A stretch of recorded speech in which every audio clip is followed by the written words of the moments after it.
Hello everyone, and welcome to another episode of the Valencia project. In what has been, do you know what, I'll say successful. I'll say successful week for this week for Valencia, but I'm not going to say too impressive, because, well, midweek, I'll get to that, which I'll get to later, against Bayern Munich was amazing. But on the weekend, definitely not amazing. Amazing definitely is a long way from what the weekend was. Though I guess you could use the term amazing for the referee, for his amazingly bad decision. I don't believe Valencia deserve the 3 points. They definitely deserve to have, maybe one, or Espanyol the 3. At the moment, Espanyol now sits at last place on the league table, when they definitely should have got a point from our game. I don't know what the referee was thinking. It doesn't make sense. Like, the penalty itself, extremely harsh. He's got his arms pinned to his chest. Really, it shouldn't be a penalty. I mean, it's not deliberate. The ball's gone into him as his arms his chest. That, to me, is not a penalty at all.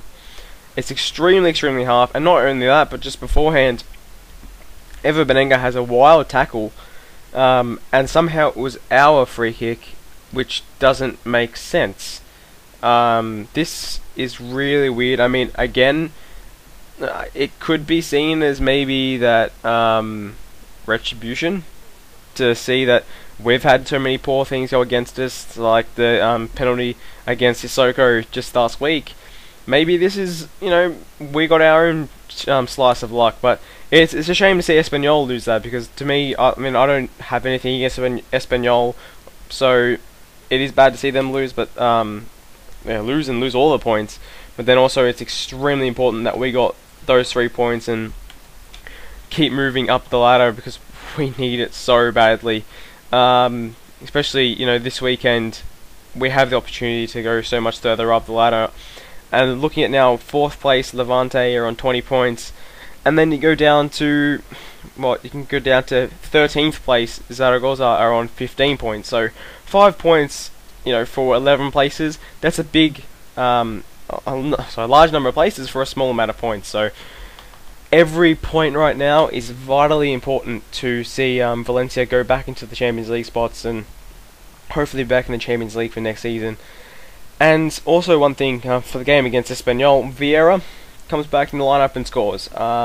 His goal wasn't something, he didn't create it, but it was a great finish, and he was very lucky to be where he was for the ball to go through to him. But that's the thing I was saying early in the season, how good Vieira is, and he wasn't able to do everything on the weekend. He wasn't, that person who was just like beating players at will and doing that. I think it's just because he has had a couple of games out and not played that as much, and it's really hard, because I feel Guardado has definitely gotten better in his role, and he's definitely playing much better football than what he was in the start of the season. So it's hard to play both Vieira and Guardado, and I think in January, I believe Feguli is going to the Africa Cup of Nations. So we will have a month where we can play Vieira and Guardado maybe at the same time, which should be really good. Or who knows, Piatti might come back and play games. We don't know what Pellegrino is going to do, so we'll see how that goes. But I think Vieira definitely needs more time to play, and it's really hard to see where he's going to fit in the team, because he's definitely not going to get behind the striker. That role is not going to happen. I mean, if Jonas isn't there, we're going to play the 3 with Eva, Tino, and Gago. Or, as we'll talk about later, Parejo, who impressed me incredibly. But before I move to the Bayern game, I want to talk about a player who not only was bad against Bayern, but was horrible as well against Espanyol, and that's Barragan. Why is he playing? Is Pereira injured? I don't know. I haven't seen anything about this. I would much rather have Ricardo Costa at right back, and then have Vitor Ruiz and Rami at centre back, because the tackles he's making are that bad. He deserved a red on the weekend. There was just, not because of, one bad tackle or 2 really bad tackles, but because of the amount he had. I think it was, when he got his yellow card, it was about, 60th minute or something like that. He already had 4 fouls against him, and I remember watching the game and just thinking, oh wow, he's playing bad, and just, he's tackling bad, his passing was bad, his crossing, he was getting beaten easily. He really just horrible week for Barragan. I mean, last season he wasn't that bad. I mean, we had Miguel and Bruno and him all fighting for the one spot, and I thought he played alright. He didn't play too bad. He every now and then you'd see him, have a really good game, but he was never truly horrible. But this week he was truly horrible.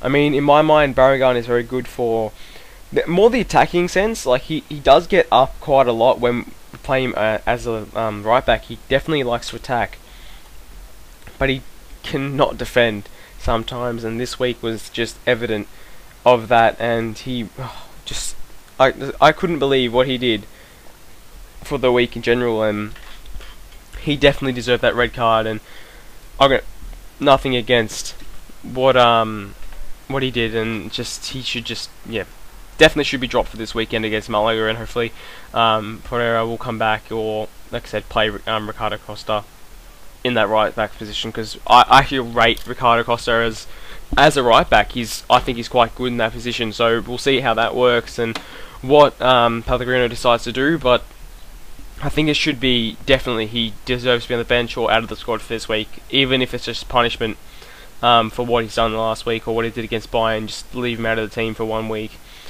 maybe get his head together, hopefully next week or next game he plays that he'll be much better. And moving from him into the Bayern game, which was one of the best games I think I've seen Valencia play for the season. It didn't make sense really what happened. When Barragan got sent off, we just looked so good. The first 10 minutes of the game we did look overwhelmed, and we were getting dominated by Bayern Munich, and I thought that okay, this is going to be a long night and we're not going to have a lot of chances. And when Barragan got sent off, I'm like, well, this is definitely not going to help. But it somehow did, and we ended up controlling the game for most of it. We had the better chances. We had more chances than what Bayern Munich had, and Bayern Munich didn't play a weak side out there. They did play a strong side, and it was quite amazing to see the fact that we could work through them. And I think a lot of it did come down to our midfield three of Eva, Tino, and Parejo.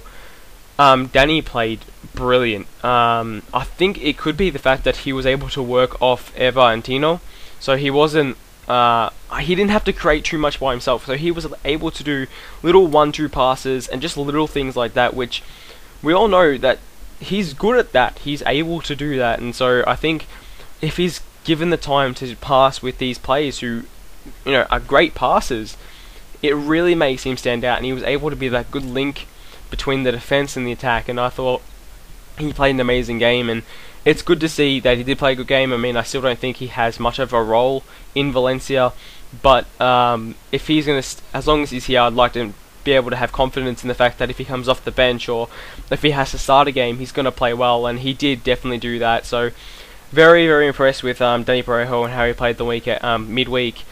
And how can I not be impressed by Feghouli and what he did? He was basically our entire wing and defense on that right hand side. He was everywhere. One thing about Feghouli which I admire is the fact that he doesn't stop running. I mean, look at his goal. It was just he was like a freight train, just got running forward, and he's good. And I really, really can't wait to see his signature signature on some contract.